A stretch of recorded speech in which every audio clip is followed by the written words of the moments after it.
नमस्कार। नीतीश कुमार को भाजपा ने न घर का छोड़ा न घाट का छोड़ा। महाराष्ट्र से खबरें आ रही हैं कि शरद पवार की पार्टी के सांसद अजीत पवार के साथ जाने वाले हैं और सुप्रिया सुले को केंद्र में मंत्री बनाया जा सकता है। तो अगर शरद पवार की पार्टी के सांसद अजीत पवार के साथ जाते हैं या फिर एनडीए में शामिल होते हैं तो क्या होगा? आज हमारे साथ वरिष्ठ पत्रकार अशोक वानखेड़े सर हैं। अशोक वानखेड़े सर, आपका बहुत बहुत स्वागत है। सर, क्या कहेंगे, अगर शरद पवार की पार्टी के सांसद एनडीए में शामिल होते हैं तो नहीं, आगे क्या होने वाला है?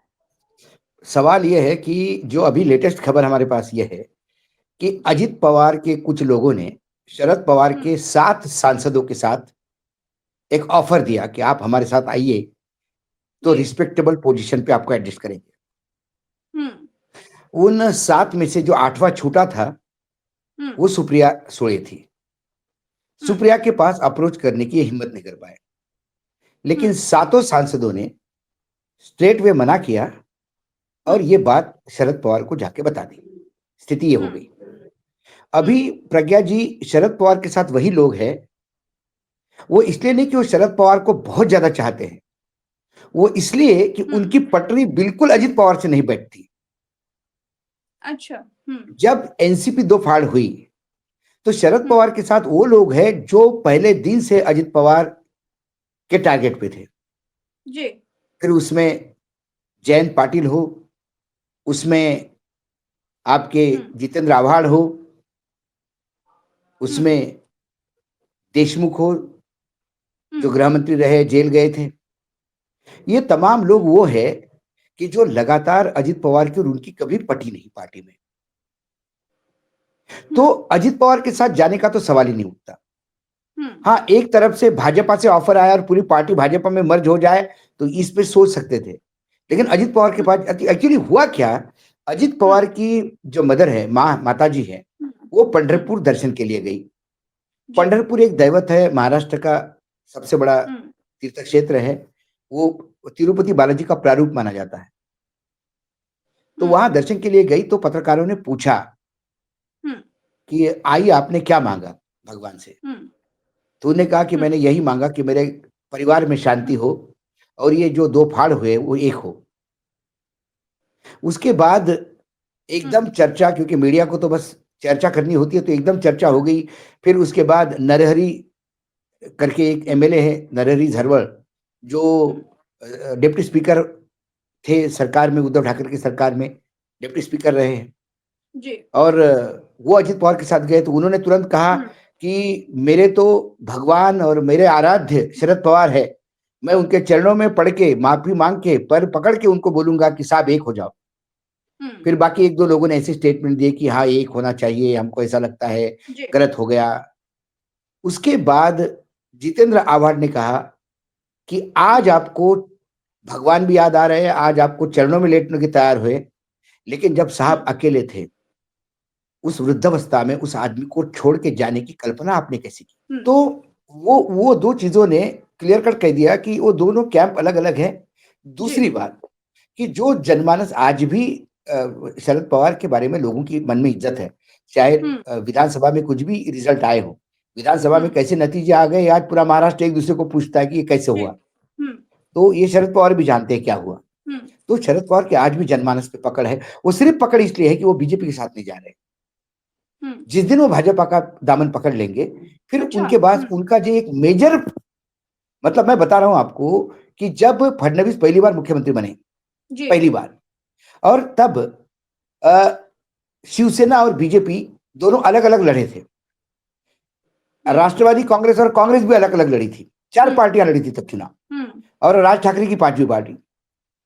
और इसके बीच में जब नतीजे आ गए तो किसी के पास बहुमत नहीं था, तो कांग्रेस तो शिवसेना और बीजेपी को एक होकर फिर सरकार बनानी पड़ी। उसमें मंत्रिमंडल को लेके झगड़े पड़े। तो राज्यपाल के पास तो इन्होंने समर्थन दे दिया था, लेकिन जब वोट ऑफ कॉन्फिडेंस आया, जब प्रस्ताव का मत आया, तब शिवसेना हाउस से गायब हो गई और सरकार गिरने के कागार पे आ गई थी।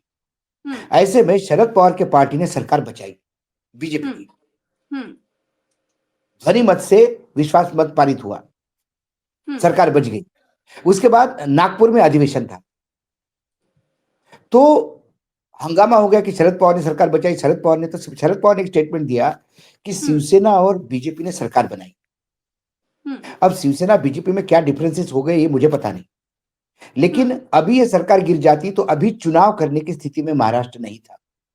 अच्छा। इसलिए मैंने एक बार बेल आउट किया जी। लेकिन इसके बाद विपक्ष में रह के लड़ाई लड़ेंगे।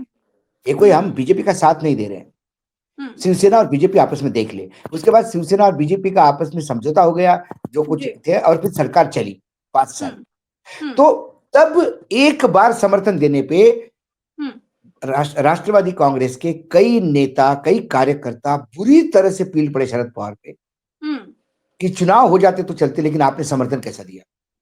तो शरद पवार ने एक बार टेस्ट किया है बीजेपी के साथ जाना। इसलिए यदि उनको इस बुढ़ापे में, बची हुई जिंदगी में सम्मानजनक स्थिति में यदि महाराष्ट्र में रहना है तो उन्हें बीजेपी से दूर ही रहना होगा। दूसरी बात, वो एनडीए गठबंधन में भी जाते तो उनको क्या पोजीशन मिलेगी? एनडीए गठबंधन में तो सब कुछ नरेंद्र मोदी है। वहां एनडीए गठबंधन में बाकी राजनीतिक दलों की तो कोई हैसियत ही नहीं है। आपने नीतीश कुमार को देख लिया, 2-2 3-3 दिन पड़े रहे दिल्ली में, लेकिन किसी ने, नड्डा ने तक मिलने से मना कर दिया। जी बिल्कुल। लेकिन आज शरद पवार की स्थिति ऐसी नहीं है। और उत्तर प्रदेश में भी देखने को मिल रहा है। हाँ, आप उत्तर प्रदेश में देख लीजिए। बिल्कुल बिल्कुल। और आप एक बात देखिए, शरद पवार की स्थिति आज भी, शरद पवार के एक फोन पे सोनिया जी से लेके, राहुल गांधी से लेके, ममता से लेके तमाम विरोधी पक्ष एक फोन पे शरद पवार के पास खड़े हो जाते हैं। और खबरें तो जो चल रही हैं कि सुप्रिया सुले को मंत्री बनाया जा सकता है। ये आज नहीं, ये बहुत दिनों से खबरें चल रही हैं। अच्छा। इसके पहले भी, चुनाव होने के पहले भी चल रहा था कि एक नया मोड़ होने वाला है और शरद पवार इधर आने वाले हैं और सुप्रिया सुले को केंद्र में मंत्री बनाया जा रहा है। जी। आपका वजूद ही खत्म हो जाएगा। जो कुछ बचा है वो एंटी बीजेपी ही है आपका, क्योंकि जीवन भर आप वही लड़ाई लड़ते आ रहे हैं। शरद पवार को पैसे की कमी नहीं है, और रही सत्ता तो वर्तमान में किसी की भी सरकार महाराष्ट्र में हो, एकनाथ शिंदे मुख्यमंत्री हो या देवेंद्र फडणवीस मुख्यमंत्री हो, किसी भी कैबिनेट मिनिस्टर को यदि शरद पवार फोन करते हैं तो वो तमीज से बात करके जो शरद पवार को चाहिए वो करने को तैयार हो जाता है। एक होता है, एक आभा है उनकी शरद पवार के महाराष्ट्र में। तो आज भी किसी स्टेज पे प्रोग्राम में आप देखिए, मुख्यमंत्री बैठे रहे, डिप्टी मुख्यमंत्री बैठे रहे, शरद पवार आते से सब उठ के खड़े हो जाते हैं, उनका स्वागत करते हैं, उनके बारे में कसीदे पढ़ते हैं। तो वो एक सामाजिक उनका जो बड़प्पन है वो खत्म हो जाएगा। राइट, ओरा खत्म हो जाएगा। और अब उनको क्या चाहिए? मुझे लगता है शरद पवार से बड़ा पैसे वाला पॉलिटिशियन इस देश में नहीं है। अच्छा। ठीक है, शरद पवार की ताकत यह है कि शरद पवार मोदी जी को भी मिलने जाते हैं तो बिना अपॉइंटमेंट के मिलने जा सकते हैं। ऐसा कोई राज्य का, किसी भी देश का मुख्यमंत्री नहीं है, चाहे योगी आदित्यनाथ हो, चाहे ममता बनर्जी हो, चाहे स्टैलिन हो, चाहे हमारे यादव हो मध्य प्रदेश के। शरद पवार यदि चले गए तो 2 मिनट के अंदर उनको रिसीव करने बाहर आएंगे। शरद पवार को किस चीज की कमी है जो अब बीजेपी में जाके क्या मिलेगा उनको? सवाल ये है। अच्छा, इधर बिहार में भी खबरें चल रही हैं कि अब नीतीश कुमार पलट सकते हैं, पलटने वाले हैं, बड़ा खेल करने वाले हैं, और नीतीश कुमार को ठिकाने लगाने के लिए तमाम तैयारियां भाजपा ने शुरू कर दी है। प्रज्ञा जी, मैं तो कहता हूं कि अपनी थोड़ी बहुत क्रेडिबिलिटी है दुनिया में, पत्रकारिता में, नीतीश कुमार पे भाष्य करके आप अपनी क्रेडिबिलिटी पे सवाल उठाकर खड़ा करते हैं। क्योंकि नीतीश कुमार कब पलटी मारेंगे किसी को पता नहीं। और नीतीश कुमार, तो नीतीश कुमार की गारंटी कौन लेगा? मुझे याद है जब नीतीश कुमार वापस आ गए थे इंडिया गठबंधन में। अब तो सवाल यह है कि अगर नीतीश कुमार पलट भी जाते हैं अशोक सर, तो भी क्या तेजस्वी यादव नीतीश कुमार को साथ लेंगे? क्योंकि अब भाजपा ने नीतीश कुमार को तो कहीं का नहीं छोड़ा ना घर का छोड़ा, ना घाट का छोड़ा। एग्जैक्टली, नीतीश कुमार क्या करेंगे? नीतीश कुमार ने, मैंने बार बार, मैंने उस दिन भी कहा था आपको, नीतीश कुमार ने शेर की सवारी कर ली। तो शेर से उतरेंगे तो शेर खा जाएगा, और शेर को अपने मन से चला नहीं पा रहे हैं। शेर जिधर लेके जा रहा है उधर ही जाना पड़ रहा है जी। अब नीतीश कुमार के जो राष्ट्रीय अध्यक्ष है संजय झा, उन्होंने आज स्टेटमेंट दे दिया कि 1 नेशन 1 इलेक्शन के लिए हमारी पार्टी समर्थन करती है। जबकि वन नेशन वन इलेक्शन से सबसे ज्यादा डैमेज क्षेत्रीय दल होंगे, सबसे ज्यादा डैमेज क्षेत्रीय दल होंगे। तो ये क्लियर कट है कि it is all and all out. Nitish के हाथ में क्या है जो नीतीश डिसीजन लेंगे? क्या सांसद उनके साथ है? क्या बाकी लोग उनके साथ हैं? विधायक कितने उनके साथ हैं? ये भी देखना है, क्योंकि विधायक को भी लगता है कि उम्र भी हो गई है, बीमार भी रहते हैं, अपना भविष्य यदि ठीक करना है तो फिर अपन उधर की खेमे में ज्यादा अच्छा है। आरजेडी में तो हम जा नहीं सकते, तो बीजेपी ही सही। तो फिर अब संजय झा और लल्लन सिंह के साथ ही पकड़ के रखो, उनके पूछ पकड़ के रहो तो नदी पार हो जाएगी। क्योंकि अल्टीमेटली सारे लोग स्वार्थी होते हैं और फिर अपनी अपनी सोचते हैं। नीतीश कुमार ने भी क्या राजनीति की अभी तक? प्रदेश की भलाई की तो राजनीति नहीं की। चाहे उनके पास नंबर हो ना नंबर हो, वो सिर्फ मुख्यमंत्री बनते रहे। रैदर अब जब खेला हो गया, जो बिहार में कहते हैं, तो बिहार में मुख्यमंत्री नहीं बदलता, विपक्ष बदलता है। कभी विपक्ष में बीजेपी होती है, कभी विपक्ष में आरजेडी होती है, फिर विपक्ष में बीजेपी जाती है, फिर विपक्ष में आरजेडी चली जाती है। सत्ता पक्ष में तो नीतीश बरकरार है ना इतने सालों से। मुख्यमंत्री तो नीतीश ही है। अभी भी नीतीश ने पाला बदल गया तो मुख्यमंत्री नीतीश ही रहेंगे। बिल्कुल ठीक बात है। विपक्ष बदलेगा तो बिहार में विपक्ष बदलता है जी। तो नीतीश ने अभी तक सुविधा की राजनीति की, अपने आप को मुख्यमंत्री बनाए रखा और वो खेला करते रहे। आरजेडी छोड़ी तब यहां आके कोई एक्स्ट्रा तो मिला नहीं उनको, तब भी मुख्यमंत्री थे, आज भी मुख्यमंत्री है।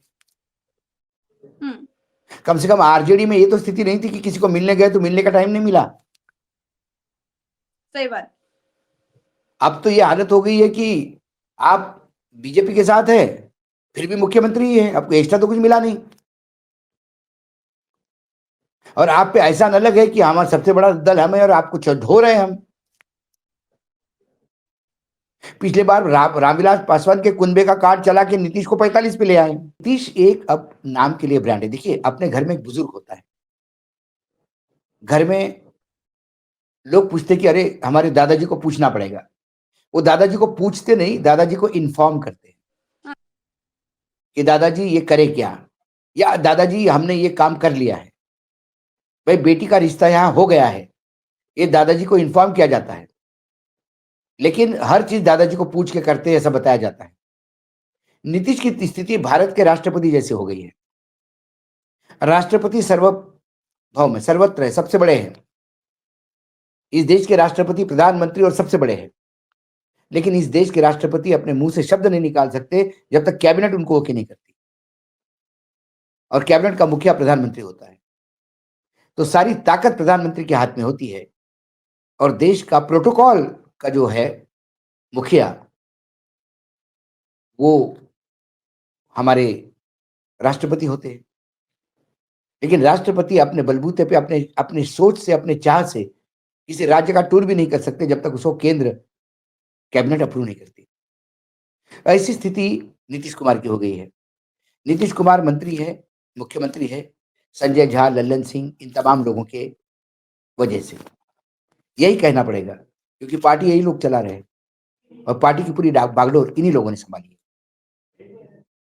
तो कुल मिलाकर जब ये सारे लोग चाहेंगे खेला हो तो फिर खेला होगा।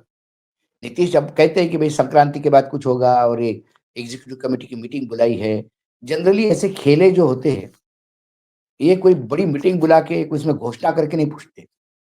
लालू यादव या राहुल गांधी अपने साथ विधायकों को पूछ पूछ के नहीं बताएंगे, बताओ तुम्हारी इच्छा क्या है, हम जाएं नहीं जाएं उनकी तरफ। ये तो डिसीजन ऊपर के लेवल पे हो जाता है और बाकी लोगों को पीछे पीछे आना पड़ता है। इसलिए फिर वो संक्रांति 18 तारीख को कोई मीटिंग हो रही है और उस मीटिंग में तय होगा कि हम नीतीश का साथ देंगे, ये पहले ही तय होता है। और ये झटके, अभी तक नीतीश ने जितनी भी बार पाला बदला है वो किसी को कॉन्फिडेंस में लेके नहीं बदला है, उन्होंने पाला बदला और फिर लोगों को कॉन्फिडेंस में लिया है। यदि खेला होना होगा तो ऐसा ही होगा, लेकिन किसी मीटिंग के भरोसे खेला नहीं होगा। मुझे नहीं लगता कि अब खेला होने की स्थिति में है, क्योंकि चुनाव में भी अब कितने बचे हैं टाइम, इतने शॉर्ट टाइम में कैसा खेला होने, और क्या बीजेपी खेला होने देगी क्या? बीजेपी सब दूर से पूर्ण रूप से घेर के बैठी है, पूर्ण रूप से घेर के बैठी है। क्या और नए गवर्नर साहब अभी अभी केरल से ट्रांसफर करके रहे आए हैं। आप सरकार भी बदल दोगे तो उसके पहले जब आप कहोगे कि मैं इस्तीफा देना चाहता हूं तो वो बोलेंगे आप तो पहले अविश्वास के मत में आ गए हैं। राष्ट्रपति शासन भी लागू हो सकता है कि यहाँ अराजकता का माहौल है। राइट। अब लोग कहते हैं कि भाई वो सुप्रीम कोर्ट का एक डिसीजन आया है उसमें उसने मना कर दिया। अरे कौन आज के डेट में संविधान और कोर्ट के डिसीजन कौन मान रहा है? अच्छा अशोक सर, एक चर्चा ये भी चल रही है कि इस बार बीजेपी ज्यादा सीटें लाती है तो नीतीश कुमार को मुख्यमंत्री नहीं बनाएगी और बनाना भी नहीं चाहती है नीतीश कुमार को बिल्कुल नहीं बनाएगी, बिल्कुल नहीं बनाएगी। ये एकनाथ शिंदे जैसा मॉडल होगा। हाँ, क्यों बनाएगी? जब उनकी ज्यादा सीटें तो क्यों झेलेगी भाई? और यदि नीतीश कुमार ने कहा कि हम तुम्हारा साथ नहीं देंगे तो नीतीश की पार्टी टूट जाएगी। जैसे बीजेपी को शिवसेना ने बोला हम साथ नहीं देते तो बीजेपी ने शिवसेना तोड़ दी जी, और एक कुनबा अपने साथ लेके सरकार बना ली। नीतीश कुमार बीजेपी के लिए ढोएगी भाजपा तो एकनाथ शिंदे को क्यों ढोएगी? शरद पवार को भी जैसे तैसे साथ लाकर गिड़गिड़ाकर हाथ जोड़कर मनोवल करके एकनाथ शिंदे को भी किनारे तो लगाया जा सकता है। एकनाथ शिंदे को तो लगा नहीं, एकनाथ शिंदे को तो लगा ही दिया ना। आज एकनाथ शिंदे की स्थिति क्या है? उप मुख्यमंत्री बने ना घर के ना घाट के, और जो उनको गृह मंत्रालय चाहिए था वो भी नहीं दिया। अब पूर्ण कंट्रोल जो है वो अपने मुख्यमंत्री के हाथ में है। यहां तक एकनाथ शिंदे के मुख्यमंत्रित्व के काल में जो डिसीजन लिए उसके ऊपर फिर विचार हो रहा है। कुछ टेंडर्स दिए उसके ऊपर उसकी इंक्वायरी ऑर्डर हो रही है। इतने ऊंचे रेट में बसें कैसी किराए पे ली गई महाराष्ट्र टेस्ट ट्रांसपोर्ट के लिए जी। पुराने पाप खोलना शुरू हो गए तो ये नए मुख्यमंत्री जो देवेंद्र फडणवीस जो है ये जेल का रास्ता तय कर लेंगे इन लोगों का। क्योंकि एकनाथ शिंदे चले भी गए तो भी इस सरकार के पास 171 का आंकड़ा है, 130 बीजेपी और 41 अजित पवार, 171 होता है। हमको सत्ता में आने के लिए 146 चाहिए जी। तो जानते हैं एकनाथ शिंदे जो लिया जो मिला तो भला, नहीं मिला तो भी भला, इसके सिवा क्या है। मैं पहले से कह रहा था कि बीजेपी को महाराष्ट्र में सत्ता में आने के लिए एकनाथ शिंदे ओटीपी है, वन टाइम पासवर्ड। अब वही ओटीपी का प्रयोग वो बिहार में करेगी। एक बार उनका नंबर बढ़ गया और यदि उन्होंने कहा कि हम नहीं रहते तो बोलेंगे ठीक है आप नीतीश जी नहीं आएंगे, बोले आपकी पार्टी चाहती है कि साथ में सत्ता में आए। क्योंकि मुख्यमंत्री मंत्री पद किसको नहीं चाहिए, उप मुख्यमंत्री पद किसको नहीं चाहिए जी। तो लोग टूट के आएंगे, हमने देखा ऐसी पार्टियां टूटती है। क्योंकि नीतीश की पार्टी का भी दो फाड़ होने जा रहा है, ऐसा करीब करीब तो लगता ही है मुझे। जिस हिसाब से एक तो बीजेपी ओरिएंटेड, अब नीतीश के कुछ लोग हैं जो खास है वो स्टेटमेंट देते हैं कि राजनीति में कोई परमानेंट दुश्मन और दोस्त नहीं होता, कभी भी कुछ हो सकता है। लेकिन फिर नीतीश कहता है एनडीए में था, एनडीए में हूं, एनडीए में रहूंगा। तो इस कंफ्यूजन की स्थिति और पलट पलट के तो आपका मतदाता भी आपसे नाराज होता है, एक आशा के साथ आपको वोट देता है। और आप रोज गिरगिट की तरह रोज इधर से उधर कूदते हैं तो पता पड़ता है कि आपको प्रदेश का भला नहीं करना है, आपको अपना सत्ता में बने रहने के लिए आप ये सारी एक्सरसाइज करते हैं। तो फिर आपको हम झेले क्यों, सवाल वो है जी। चलिए बहुत बहुत शुक्रिया अशोक सर, आपने समय दिया, बहुत बहुत आभार। दर्शकों का भी बहुत बहुत आभार। फिर मिलेंगे अगली चर्चा में, अभी के लिए इतना ही। नमस्कार।